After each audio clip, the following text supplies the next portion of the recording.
وَلْتَكُن مِّنكُمْ أُمَّةٌ يَدْعُونَ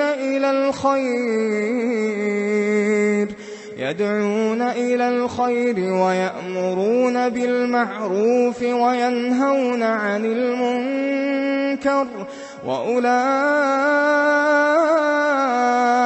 هُمُ الْمُفْلِحُونَ۔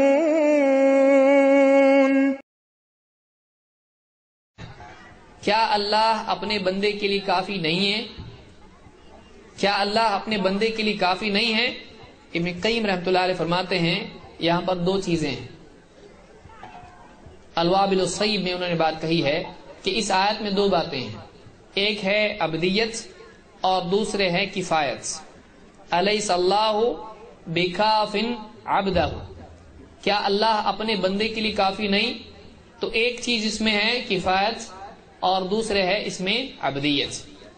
بندے کی عبدیت جب کمال درجے میں پہنچ جاتی ہے، جس درجے کا یہ اللہ کا بندہ ہوتا ہے اس درجے میں اللہ اس کے لیے کافی ہوتا ہے۔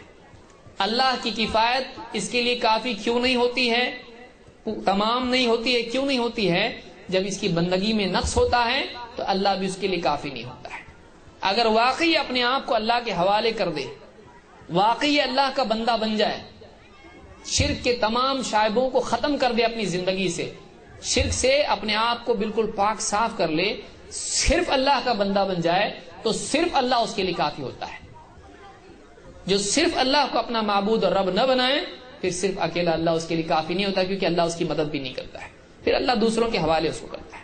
لیکن واقعی جب اللہ کے لیے اللہ کو اپنا یہ معبود بنا لیتا ہے، رب مان لیتا ہے، اور اللہ کی سوا دوسری طرف متوجہ نہیں ہوتا ہے، تو پھر اللہ اس کے لیے کافی ہوتا ہے۔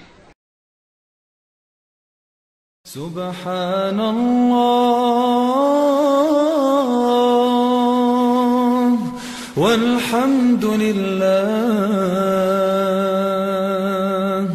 ولا الہ الا اللہ واللہ اکبر۔ سبحان اللہ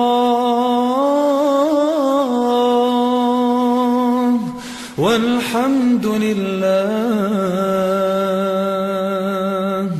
ولا